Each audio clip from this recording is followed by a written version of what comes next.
Yes, we're back. Roshfooco watches and things, and a bit of a departure today because I took this video, recorded this video months ago, but we had some issues with the audio, so this is my first ever voiceover. Apologies if it's well, it's going to be a car crash, but let's see how it goes. Anyway, today we're looking at the Omega Speedmaster Broad Arrow Co-Axial GMT, bit of a mouthful. It's the reference 3881.50.37, an absolute stunner of a watch. Really, really beautiful, incorporating lots of different features as we will look into during the course of the video. Now, first of all, let's take a look at the specs across the bezel. 41mm. The case itself flared out, so the case is actually 44mm. Lug tip to lug tip 49.5. Yep, 49.5. Thickness, we'll get there in the end. Thickness is, no, you're nearly there. There you go. Thickness is 15mm. This is probably why you shouldn't do caliper stuff on screen.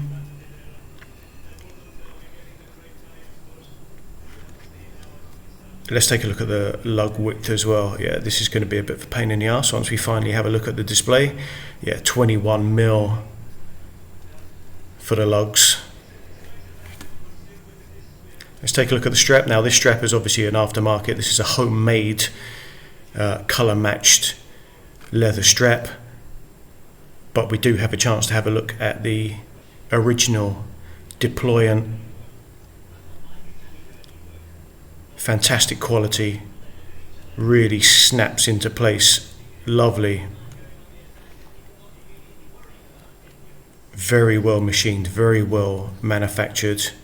And you can see the signature on the underside of the clasp there as well, and the mechanism working. It's incredibly well made, incredibly reliable, very, very solid as well.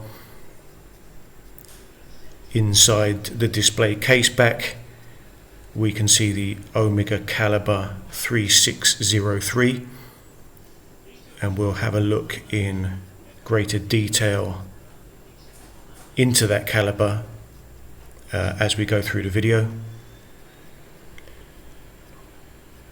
Moving to the face of the watch, it's a completely handsome, beautiful watch. You can see our subtiles there. 30-minute counter, GMT hand,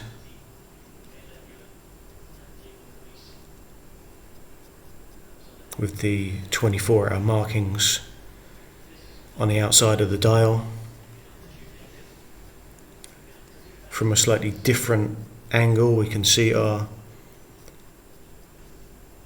applied baton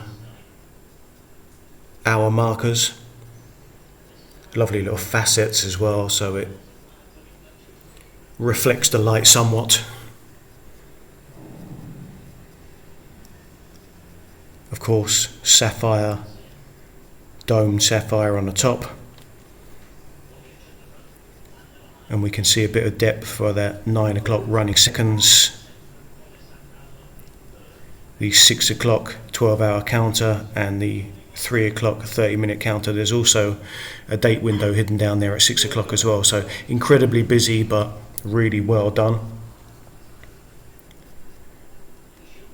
So obviously, being a Speedmaster, the chronograph complication is its most integral.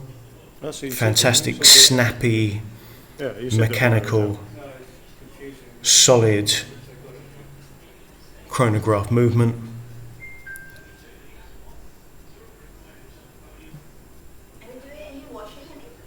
Lovely sweep of the hand.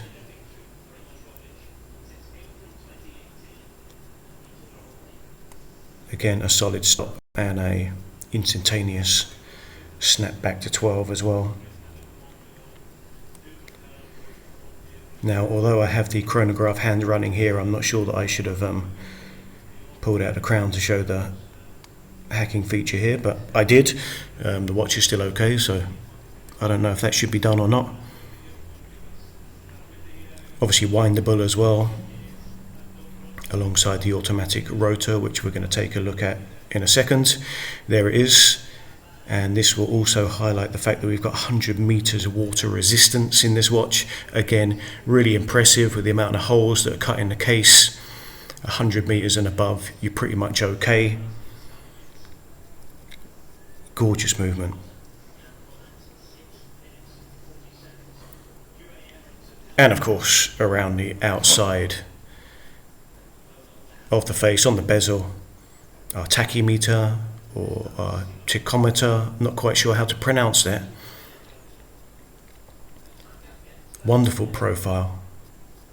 You can see the flared out case there. You can see our signature twisted lugs, polished bevels that Omega are so well known for, and you can even see it upside down if you want. Not quite sure what I was doing there in the original video, but in case you wanted to see it. And as we have a look onto the flanks of the case, we can see that really uniform and regular linear brushing on the sides of the case. Again, fantastic manufacture. Let's look into the back. We did say this was the Omega 3603 with blued screws and decorated rotor and bridges. This is based on a Frederick Piguet 1285 automatic chronograph caliber, which is modified to Omega. There's a bit of added depth to allow for the integration of the coaxial elements. The 1285 is a derivative of the Piguet 1185, which you'll find in some Blancpain models, Vacheron models, Audemars Piguet models as well. So it's a badass little movement. I think at the time of production it was the thinnest chronograph caliber around, just over 5 mil thick. The Piguet house, manufacture house, is now part of manufacture Blancpain since 2010, so part of the Swatch group. Into the loom. The loom is decent, it's got good longevity. I like the design of the loom plots here. You can see that each of the three main hands has got a different shape for the loom, which is fantastic. There are also plots around by the individual hour markers as well. Let's take a look for a second at what it looks like on my wrist. Now this is on my right wrist again for some reason, so my right wrist is a little thicker, just over 7 inches. Gloriously handsome watch. Yeah, it's pretty tubby at 15 mil, but it's got a certain amount of presence. Let's zoom out a little touch and have a look again. You can see that 49.5 lug to lug is okay on my wrist. I wouldn't want to go too much over 50, but 49.5 is certainly fine. And although it's 44 mil wide, it does wear really well. And just for fun, should we zoom out again? Yeah, let's zoom out again. And there it is. There it is from as far as my camera can zoom out again. Good wrist presence, but not too big, and certainly very, very elegant as well. Just a gorgeous watch. So what do we think? Let's do a little wrap up of this Broad Arrow Co-Axial GMT Speedmaster.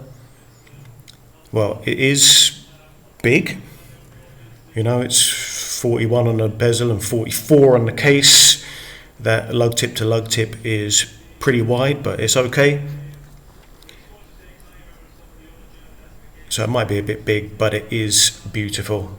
To incorporate all of the features that it has, the chronograph, the GMT, the date, the 3 sub-dials, it's all designed to be a cohesive unit.